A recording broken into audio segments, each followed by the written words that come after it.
They said, we are driving for database. We are just grabbing the customers. We are paying a lot of benefits, lot of rewards to them. And then we are growing. And we were thinking that the investors will give that weightage. And then we will get the higher valuation. But today they are struggling actually because of that. Because they could not monetize their database actually. So friends, these are some insights actually. But definitely we have stalwarts of the industry. They are the founder of the startups. We have investor also who had seen the entire life cycle of investment. So we would be very happy to listen from them. What is their thought on the topic, how they see and what are the real-time examples which they have faced in the entire journey. So friends, we have Mr. Vamsi, who is the founder and CEO of Hesa. So welcome to Mr. Vamsi, and thank you very much for joining with us. And then we have Mr. Rajesh, who is the partner of 9 Unicorn. It's an investment organization. They have done more than, I think, 200 investments till now. Then we have, so welcome Mr. Mane for joining with us. And then we have Mr. Karthik Rajaram. Rajaram, he is country head of India Freshworks. So welcome Mr. Karthik, and thank you very much for joining with us. Then we have Mr. Souvik Sengupta, who is founder of Infra.Market. Welcome Mr. Souvik. So, first of all, welcome you again on this panel. I would like to just invite you, all of you, one by one, where you can give brief about your organization within half a minute and about you, and the topic, which is very, very important topic, the role of revenue and the early stage startups, and cash is king. What are your views on that actually? So, if you can cover in 1.5 minutes, that will set the tone for the questions further actually. So I will invite Mr. Rajesh Mene, who can start with that discussion. Hello. Yeah, Mr. Mene. Yeah. No, thank you so much for inviting and having me here. Just a little background about us. So it's 9 Unicorns. That's a fund. We are largely seed focused. So we do pre-seed and seed stage deals. Typically like to be the first institutional investor in any company that we back. We are $130 million in total. That's what we manage. Sector agnostic, predominantly focusing on D2C brands, technology, consumer internet. That's what we have done so far. Over the last 2 years, 18 months, we've been investing actively in the midst of pandemic even now. Done close to around 100 investments. Average check size is between $500,000 to $2 million. And then we keep topping up from there on. Yeah, so that's about the organization. About the topic, which is a very interesting one. We have Hesa is a portfolio company, so I'm very glad that we are in the same panel here. About the topic, I think over last 2 years in the pandemic and even much before that, a lot of seasoned founders, a lot of smart investors always knew that cash is king from the revenue point of view. In fact, if you look at all the unicorns, right, there was an article only 23 unicorns are profitable, right? But if you look at like 3 unicorns, Zerodha, Mu Sigma, and Zoho, these are high cash-rich companies. And surprisingly, all those founders, 3 founders, have highest equity with them. So they are the promoter-led companies even now, despite being unicorn, despite raising significant capital. What I'm trying to say here is, while raising money is really important, having large set of users is very important. But unless until you have that cash with you, you have that revenues with you, you have those revenues sorted, or you have path to profitability anytime soon, nothing really matters, right? You will see few unicorns going down this time. Fortunately, the correction will happen. So the bottom line is focus, as an entrepreneur or as an investor, right? We always keep focusing on ensuring that these portfolio companies are on track to, ensure some sort of like profitability. But even without looking at profitability, having some strong revenues make a lot of sense. So I don't have like a lot of stuff to say about what someone should do, but I think the bottom line here is that from day one, think of profitability. It might be 3 years, 5 years down the line, but have that back of your head somewhere down the line. Great, thank you very much. So Mr. Karthik. Yeah, thank you Ashish and the Business World team for having me here. Great to be here. It's a very, very interesting topic, but before that, a quick introduction. I am the country head for Freshworks India. I've been with this company for about 5 years now. Freshworks, as most of you know, our mission, very simply put, is to make it fast and easy for businesses to delight their customers and employees. And we do that by building software that's modern, unified, scalable, intuitive and cost effective, right? Which is critical. We have about 60,000 customers globally across segments, across verticals. And our motto is to not just build for the Fortune 500, but for the next 5 million as well, right? So exciting times ahead for the company. This topic that we are discussing today is very topical, very relevant given the current macro climate. We have experts on this forum, we have investors, we have people who have raised funds, but I just want to leave you with this thought, and we're going to obviously drill deeper is, one is, what is important obviously is the magnitude or the quantum of the revenue, but the quality of the revenue is equally critical, right? And that's something that I think we will discuss during the duration of this panel. Thank you. Thank you, Karthik. Yeah, Souvik. Yeah, first of all, I think I would like to thank the organizers and Mr. Ashish for having me here. So I'm Souvik. I run this startup called Infra.Market. We define ourselves as a technology company in the business of construction, and we run a B2B and a B2C construction materials platform. We started this company in 2016, and something that is very unique about us. So Rajesh mentioned 23 startup unicorns which are profitable. We are one of them, right? So we are a profitable unicorn and sort of out of the pack there. We raised our first venture round after becoming profitable. So we had 3 years bootstrapped. We achieved profitability, and venture capital was raised for us to scale it up. And I think that brings us in a unique position to sort of give my insights on this topic. Why is revenue very, very important? While yes, like I said, Karthik said, quality of revenue, yes. But why revenue is very important is that I think it allows a founder to control the destiny of the company you're building, right? I think many startups, when they raise capital, do not realize that it's a temporary phase when you're raising that capital and you're burning that capital. It's only for that temporary phase when that capital is on your books that you actually enjoy the destiny of your company. You can run the company how you want. But if you have profitability, if you have revenue, you actually control long-term destiny of an organization. And it opens up different pools of capital for you. For example, if the macroeconomic environment is not great for raising equity capital, a profitable company or a revenue-generating company has multiple pools of capital like debt financing to actually sustain growth, to sustain scale-ups, to sustain new ventures, irrespective of whether equity capital comes in. What also helps is that when you are revenue-generating or profit-generating, you can wait for the right time to raise capital. There are always cycles when you can raise capital. 2021 was a great time to raise capital, 2022 is not. But if you're profit generating, revenue generating, you can wait for that time. You're not in a hurry, you're not burning money, you're not dependent on capital to run your business. You can say, I don't want to raise capital in a bad day scenario, I want to raise capital when the market is good. And I think those flexibilities greatly help you to control the entire eventual destiny of the organization you're going to build and the stability that the organization will have in the long run. Thank you. Thank you, Mr. Souvik. Yeah. Mr. Vamsi. Yeah, myself, Vamsi Udayagiri. I'm the founder and CEO of Hesa. I thank Ashish and entire business world team for inviting me. So a little bit background. I was born in a village which has 200 houses. So I come from that rural. And though large part of my childhood is in a town called Vijayanagaram in Andhra Pradesh. So in fact, the first thing when I heard that we are burning cash. First time when I entered into this startup system and all, I didn't understand because my mindset was like, you need to generate money. It's not that you are burning money. So that was the mindset with which, I've come here. So we at Hesa are building a rural commerce model where we enable commerce for 70 crore people who are coming online for the first time in their lives.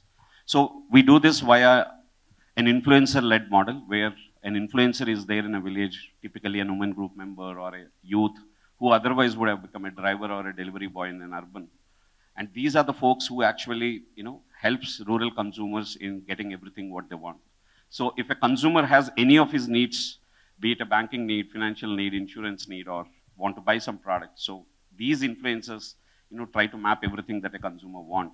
So that's how we are building in.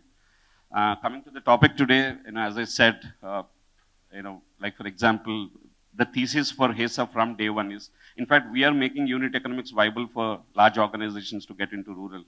So always the thesis is to build a very strong revenue-led model. So what we have done is, In fact, Rajesh was, they are our, first investors, and I really take this opportunity to thank them because they were people who have actually believed us, before even no one has believed us. So we've actually, raised money from them. More than 90% of money is, still lying in the bank because every month we actually generate revenues for ourselves. In fact, in the last month also we made, a decent profits. But yes, considering that, you need to scale at a steady pace and you need to grow to various geographies, there may be a requirement to, actually use that cash. But, that term itself of burning cash itself is something which is like, against, our thought process. And every founder should, always think that, first make a revenue generating company, then profitable company. And for growth, use the, the venture capital or the debt. Thank you. Thank you. I think very well covered in your initial speech. I think you have given very good insights also. And I'll request to the audience also that please note down your questions also. We'll take some questions and you'll get a lot of insights actually. It's just a beginning actually. We have not yet started rather. So Vamsi, now I'll go in the reverse order actually. So I started from Rajesh, now I'll start from you. So Vamsi, I have some questions for you because you told that you are believing that the profitable startup is must actually, and you are following that also. And it's good for us that you are here and your investor is also here. So we can counter also that what you have seen when you have invested. So thank you very much. So the question is basically what constitutes a successful revenue strategy? What are the main factors that entrepreneurs should take into account when working on a revenue model actually? So you have given some idea, but I think we can cover in some example or some detailed manner. That will be good that our early stage startups who are sitting here, they'll get the advantage of it.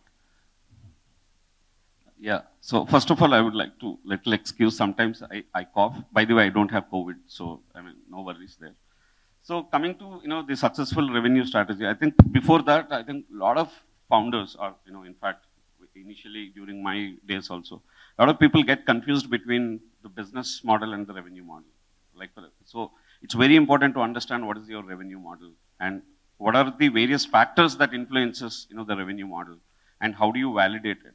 So as he said, there are many revenue models. It depends on a business. Like if you are into groceries business, like you are in a subscription basis or or in a recurring revenue basis, or if you are in, let's say, an ad business, like your comes for the services revenue like that. So it's very important to understand what is the domain in which you are working, and accordingly try to identify what is the revenue model that you will take it.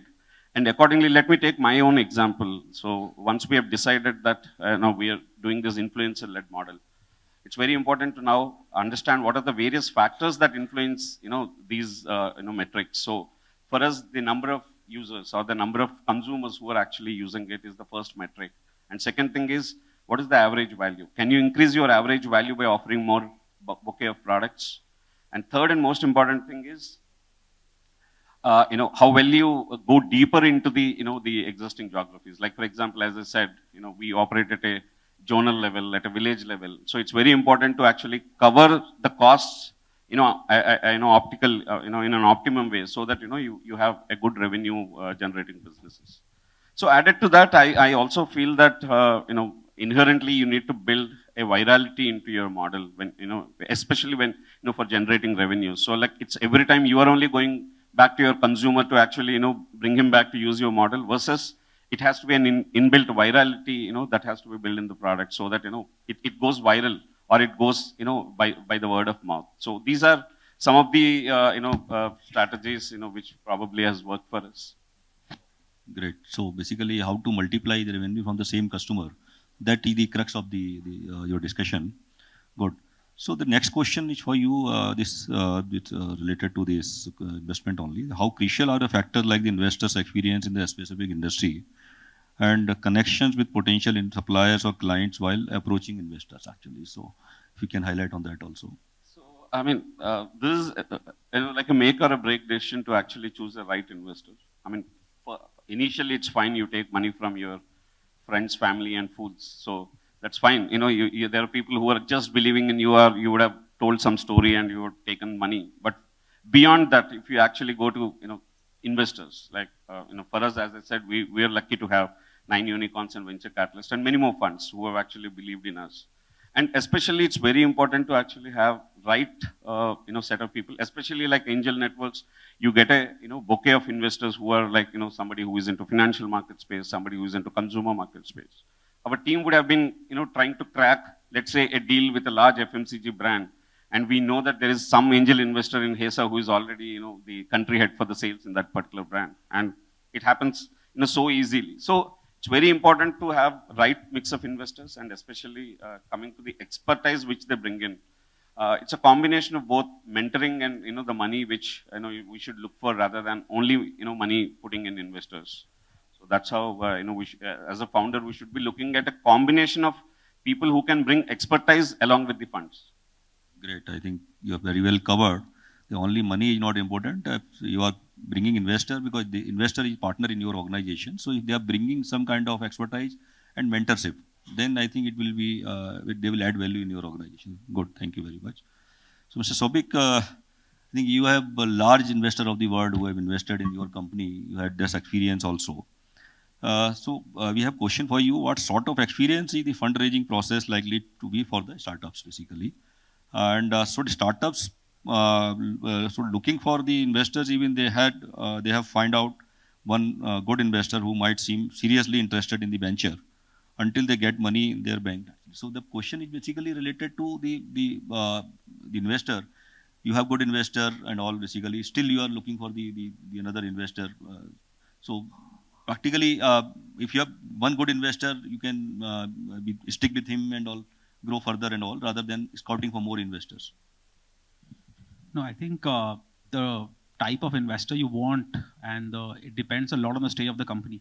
So like he said, that Vamsi said that he's been very, 9 unicorns has been able to add a lot of value to them. I think that is typically what you need from a seed stage or an early stage investor, because you are at that time still trying to figure out your operating models. Maybe the kind of employees you have or the teams that you have, you're still building out that team. You haven't got your structures ready. You haven't got the top tier teams ready. So getting the advice or getting the help of a lot of operating help for operating partners in a venture capital fund really helps at that stage. As you sort of grow into a company, as you sort of grow your company out, the kind of investors you're looking are completely different. So maybe at later stage, you're looking for growth stage investors where maybe the operational expertise you want, you truly believe that your company as an organization, because you're building a category defining company as most large companies in India are doing, you really believe that your company itself has that capability and you want to build in a particular, and at that time you're only looking for financial capital or someone who can provide you growth. And at that time, maybe you're looking for very patient capital on to you from today to when you're a public company and 20 years hence on.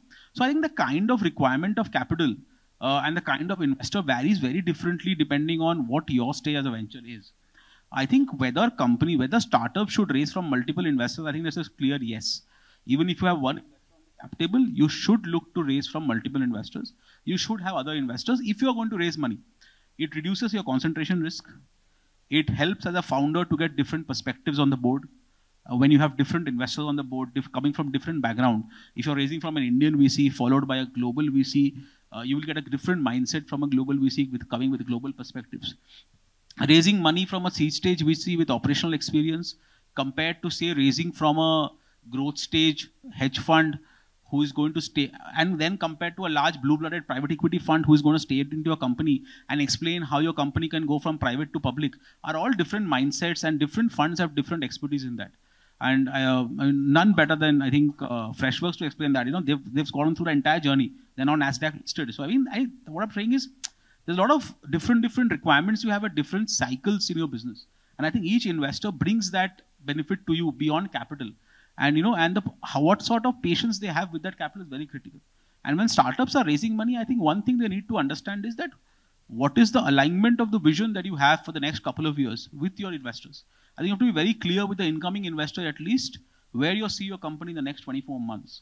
I think that alignment is very critical. Otherwise, it could lead to a lot of situations, a lot of discussions at least, a lot of complications in you building out your venture. So for us, it was very clear. We have raised from multiple investors, and each investor has got a specific expertise, has brought in a specific operational experience, and specific financial capabilities for that stage of the company. I think that is very critical when you're raising money from any venture capital fund. There should be some time which should be given to the existing investor rather than scouting for the next investor after immediately raising of the investor and all. That obviously depends on where you are as a company. I think many companies also in high growth sometimes don't raise for a substantially long period of time. So if you are raising for a 12-month, 18-month period, then you can have enough time to go out and scout. But if you are not raising enough capital and need to go after every 6 months, then yes, then that situation will arise. I think, like I said, in high growth companies, sometimes the stage of the company changes in 6 months. Sometimes 6 months earlier, you're building something, and 6 months later, you're planning for going public, and then at that time, the kind of investors you will scout will be different. I think that is how, at the end of the day, as a founder, you have to understand what stage your company is in and what sort of partners you need to take you out to the next stage. What got you here will not get you to the next stage. And I think that next stage, or maybe when you have a vision of building a company 25 years ahead, you need to understand which partners you need at each stage to make that next orbit leap. And that's always not the same partner. You could have the best investors on the cap table, but they may not be the right investors to take you all the way. I think that's also something that it's pertinent to realize, at least in this current ecosystem. Right? So you need different set of investors at different levels to be on that ride with you. What is your advice to the early stage startups when they should go for equity raising basically in the initial round? See, that depends on your business model. I think it's very fine to say that you should generate revenues, but certain companies, if they are research driven, if they are deep tech startups, they're not going to drive revenues very early on, and they will need. So I think it's very important as an early stage startup, like I said, to understand your vision for the next 24 months. Are you going to generate revenue, not generate revenue? Do you need, if you're going to generate revenue, then there's a different sort of venture capital that you need on board today. If you're not generating revenue, going to generate revenue for 24 months, you need a seed stage investor who's very patient with you. You know, every investor has a time period within which they expect an exit. I think it's very important to be clear in all this when you're going to raise, right? If you are going to raise with a very clear understanding that for 24 months I'm going to build out my team, and then you go and raise from someone who's looking at a 3-year exit, the alignments are not matching, right? You will eventually be building a team and someone will be pushing you, saying, I don't see the growth, I need an exit after 3 years. That doesn't work. I think so as a startup, when you're going out to raise funds, number one concern is that you should raise funds understanding what are you going to use the funds for. It's no use raising funds and not having a plan to actually utilize those funds for growth. Second important fact is that what is the right time to raise funds? If you're going to raise, if you feel you need money in the next 2 years, you have to pick the right timing to raise that money. You cannot go out and raise in a bad market. That's not great for any founder to raise money in, right? So you have to, if the markets are bad, and you should have the ability to wait for 6 months to go and raise money unless you're absolutely desperately in need of that capital. Third thing is you have to ensure alignment matches. If you have a vision for the company for the next no founder today has a 20-year vision, at least at early stage. You don't realize where the company is going to go. There are a lot of pivots that keep happening on the way. But you do have a 12-month, 18-month vision. At least that vision should be aligned with your partner.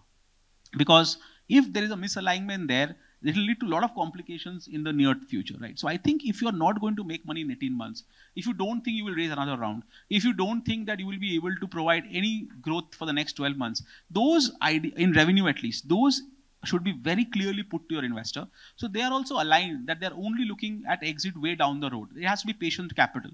I think those are very clear conversations you must have with your investor. And I think the right time to raise capital should be also on macroeconomic conditions. The conditions should be aligned for you to raise capital. And you should raise money if you absolutely desperately need it. It's very fine to raise money, but the fact remains you're losing a part of what you're building, right? Today, I as a founder do not hold 100% of what I'm building. And irrespective of however good a job I do, I don't 100% control the future of my organization because I have partners in my organization. And it's a long-term commitment to carry your relationship with those partners for a couple of decades. I think hence, it's very, very critical you only raise money if you absolutely need to raise money. And I think that is the most critical piece of advice for any early stage startup. Great. So during your the initial discussion, initial speech, you have covered one thing, that debt funding also. And as Infra.Market, we know that you are also raising debt. When we are talking to the startups, or at least startups and the startup founders, they are averse of debt actually. So if you can give some guidance, some insights, then when the startups should go for debt raising, whether really they should go for debt raising or when they should go for debt raising, and what are the advantage or the, I'll say, pros and cons for raising debt actually. Every startup has multiple facets of the business, some more mature than others. If you have a mature part of your business with predictable cash flows, I don't necessarily mean profitability, but predictable revenues and predictable ways the cash flows are getting generated, then it's ideal to take debt funding compared to equity funding. So I think when you say startups are apprehensive of debt, I think sadly a lot of startups don't have the right mentorship when it comes to raising debt financing. I think that mentorship is something that we have received a lot from our equity partners, where they have mentored us through a lot of why debt is important, how it can help you. Also, startups don't realize that equity is the costliest form of raising capital. You're losing your ownership, and you will realize that debt is one of the cheapest ways of raising capital if you want to grow. Conglomerates in India, one of the largest businesses, have got built through debt capital. And I think that is something we have to realize, that because in equity you don't pay a cost of debt every year, you don't realize that equity has an inherent cost, which is your ownership of the company. For us, I think what is very critical at startup level is to figure out a division of your business which has mature cash flows, which has a predictable cash flow nature. Once you figure that out, that part of your business growth can be.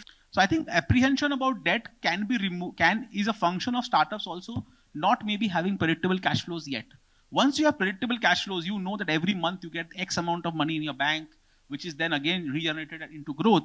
You can then raise debt to ensure that division of your business can grow. We at Infra.Market have always, so like I said, we were bootstrapped for 3 years before we actually raised venture funds. So we were raising debt even before equity. Even till date, we have raised more debt than equity. And that has actually allowed us to have founders to own a substantial part of the company even today.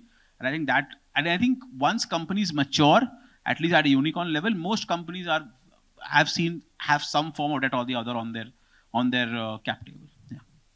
So raising debt is not a, I think, bad thing, but you have to be calculative before raising debt actually. So yeah, you have to that is very, very important. Actually. Yes, your predictions on cash flow have to be accurate. Oh, great. Thank you very much, Mr. Souvik. So, Mr. Karthik, I think your company is MNC and you have seen many startups and I think, so this is for you, Karthik. So you have, for you. So, okay. So, we would like to understand from you the revenue, basically from the startup point of view, what is the revenue threshold that startups should look to achieve before approaching investors? So, is there any necessity that there should be revenue, or they can go without revenue also to the market? Yeah. So, Ashish, that's $1 million question, and I wish I could say $1 million.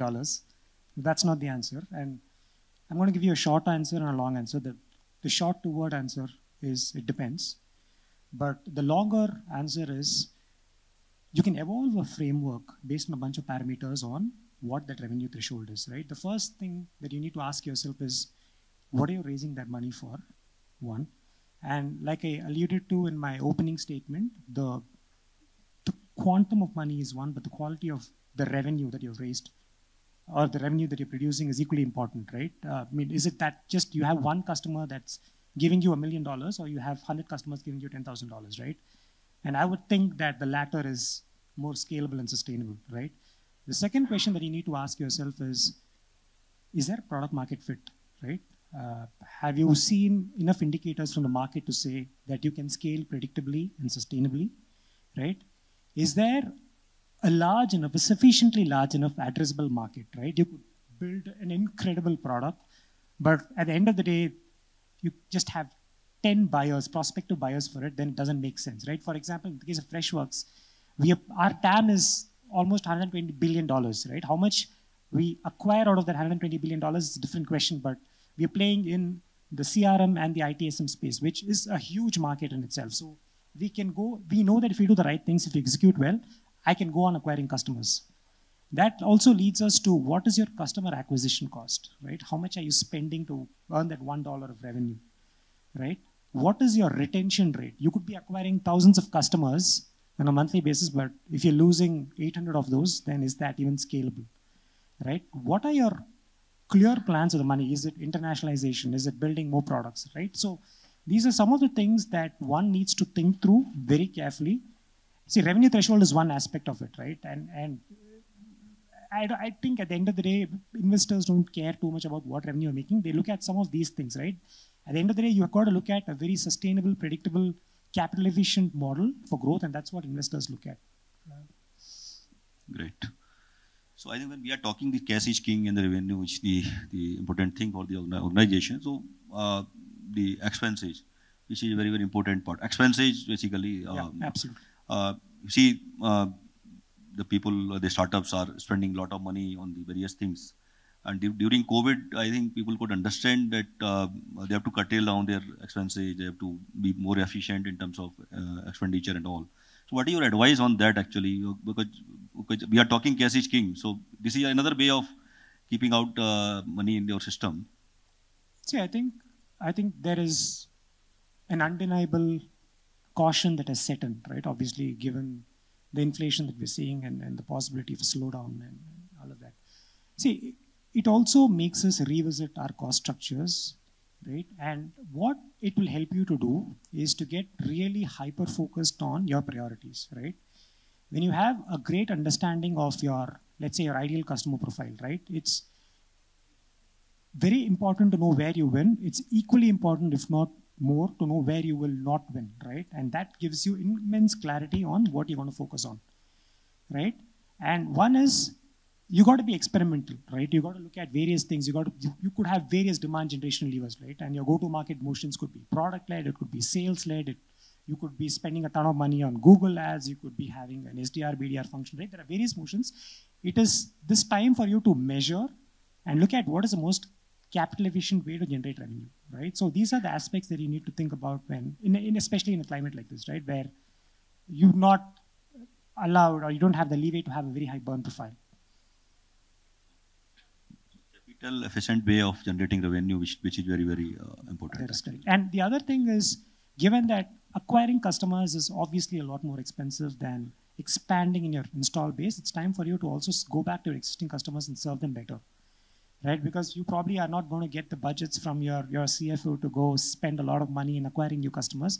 It's time for you to go spend some time more with your existing customers and try and first retain them, and secondly, go and cross-sell and upsell. Just to add my point of view on this topic.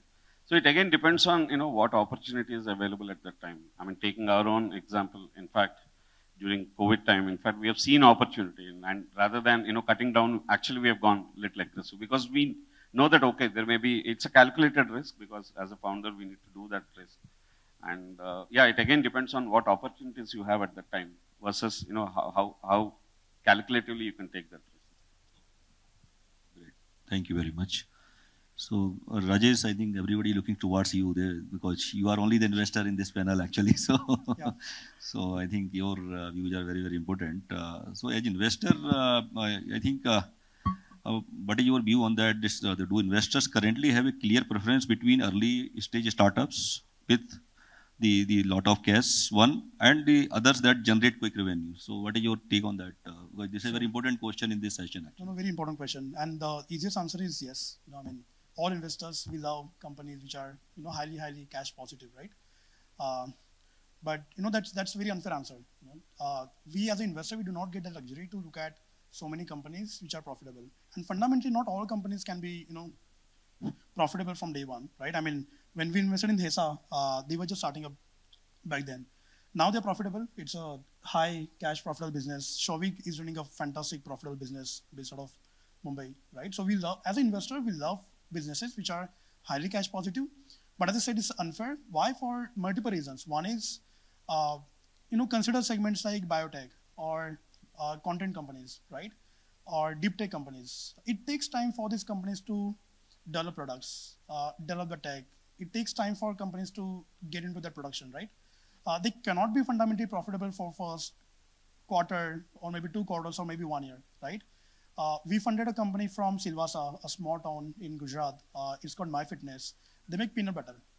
From day one, they were profitable. It's a 75% gross margin business, 20% EBITDA business, highly profitable business, right? Over the last 2 years, they have grown significantly big. At the same time, we had funded another company called Touch, which is a video analytics company. For first 12 months of their journey, they were cash burning, high cash burning, right? As a conscious investor, I could have stayed away from investing in that, right? But the founder's mindset is the most crucial one.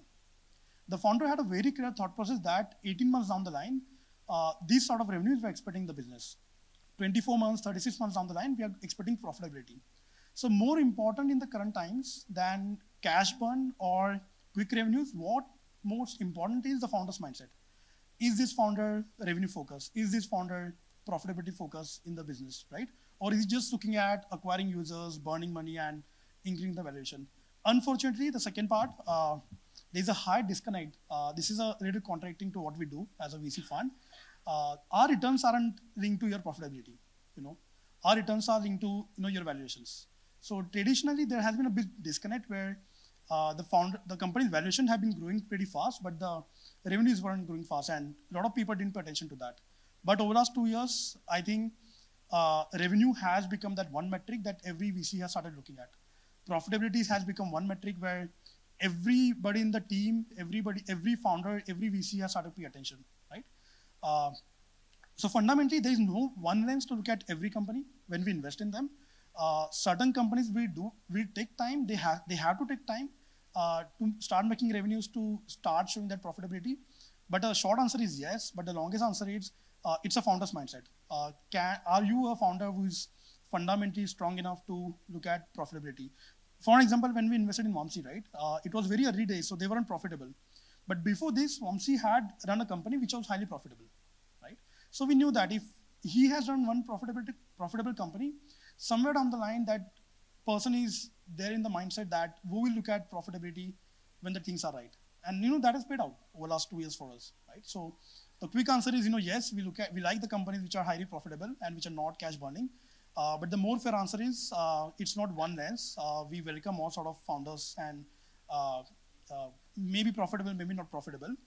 The last part of the discussion is the question is quick revenues. So there is no quick revenue, right? I mean, many companies come to us with some sort of like quick revenues made over a quarter or so, and then for next quarter there are no revenues. So there is no concept of quick revenue.